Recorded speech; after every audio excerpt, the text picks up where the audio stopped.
So I say, they say, your friends you're staying with, are they English? And I say, yeah, they speak English all the time. Don't ever laugh at customs.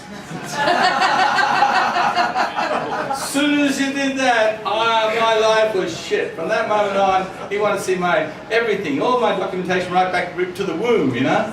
So I got in, and then getting out. The night before I'm leaving, I get in this hire car. I have this beautiful, ideologically correct, tiny little bubble hire car, because public transport doesn't exist there, just like here, virtually.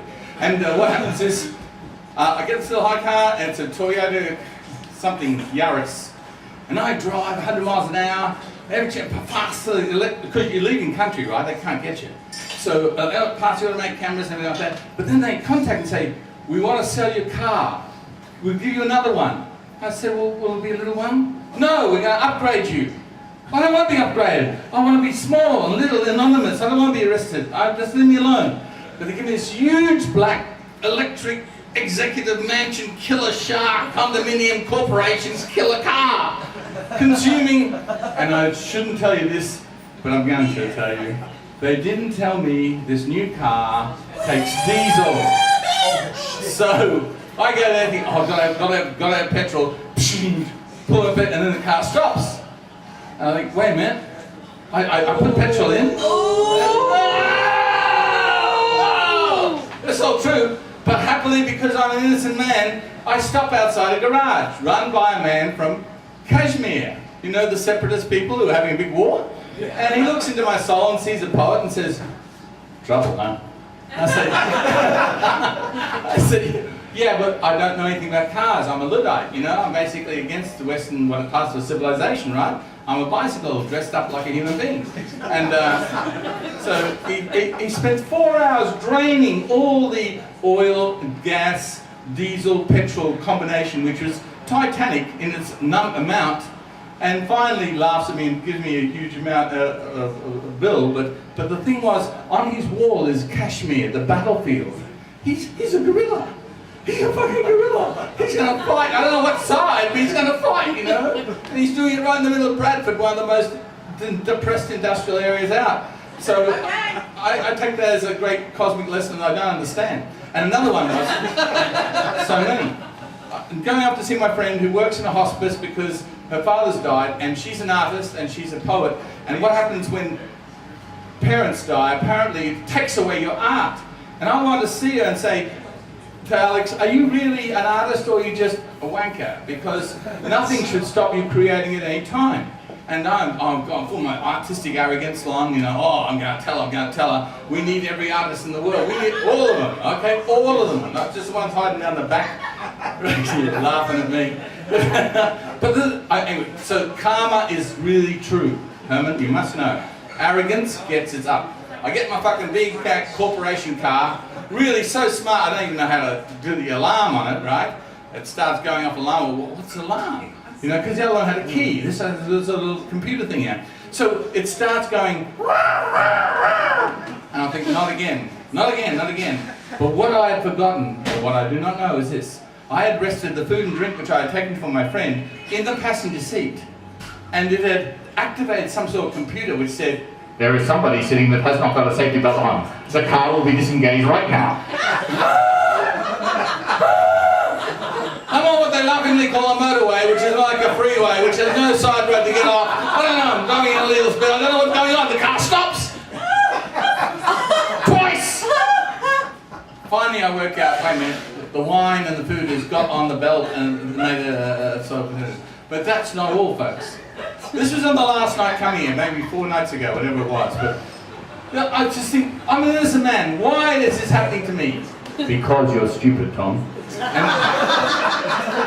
And I persist through the bad weather, through the motorway, through the crazy world situation, and then the police pull me over.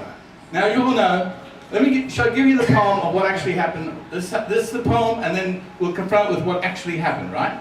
Okay. Well, I'm pulled over the side of the road to see if the freeway road wedding. I begin to wonder if that policeman will discover that my car is really made up of spare parts. Well, I shuffle and I stumble when he asks to see my license, and I climb out of the car and talk to him. He puts his flashlight on, he's dressed in uniform, I can see there's no sense trying to talk sense to him. So I fool around a bit, pretend I'm not out of it, and all the while he's staring at my car. Now I don't know if you noticed, but my car is made of rust. And if you lift the bonnet, you see an engine miraculous, for the oil and the dust have combined to hide the rest, and many garage mechanic has just given up. My car is quite extraordinary, never has been roadworthy since every major system fails close inspection. But it goes like greased lightning, purrs like a house-trained cat, and has taken many hitchhikers to their front doormat. But this policeman's not impressed, and says like all the rest, "You mean this thing is registered?" I shuffle up to him, asking how long he's been a policeman, if he likes his job. You know the line. He swallows it quite fully, begins to talk like a recruit. I can see I'm going hooked, line and sunken. He talks about arrests, he talks about policewomen's dresses, he talks about the station and his wife. He talks so long and hard and finally he's made that policemen get lonely, just like all the rest. Well, an hour or two passed till he finally realised he was late for knocking off. So he parted with a smile, a warning and twinkle. "You can fool me once, son, but never try again." I'm not the sort of guy who pushed my luck that far, so now I drive around Austin in another person's car. The moral of this story seems pretty obvious to some. If you can't spin a good story, sometimes it's safer to stay at home. That's the top. This is what happens. He says, he flashes lights, right? Blue lights. I think, ooh, disco. No. No, not even a rave. Would you get in the car, please? And I'm having deja vu flashes because I've written the poem before this happened. About, this actually happened before. And I get in the car, and he's really, I must say, English policemen, they really wash well. I mean, they've got this bumblebee sort of uniform, I love yellow, and they've got this colour on, and they're very courteous. It really is confusing to me.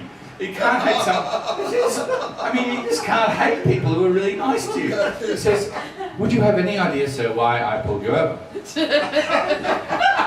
Is this a trick? No. He said, "Would you look at the back of your car?" "It's not my car, it's a hire car."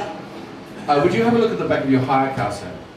And it's so courteous and so nice, it's really, my brain's going scramble, fried, scramble, grill. And I think to myself, no, it looks like a normal car. It drives sometimes like a normal car. I don't know what are you trying to tell me? And he says, "Sir, your lights aren't on, and you're on the motorway, driving at perhaps illegal speeds." "Oh.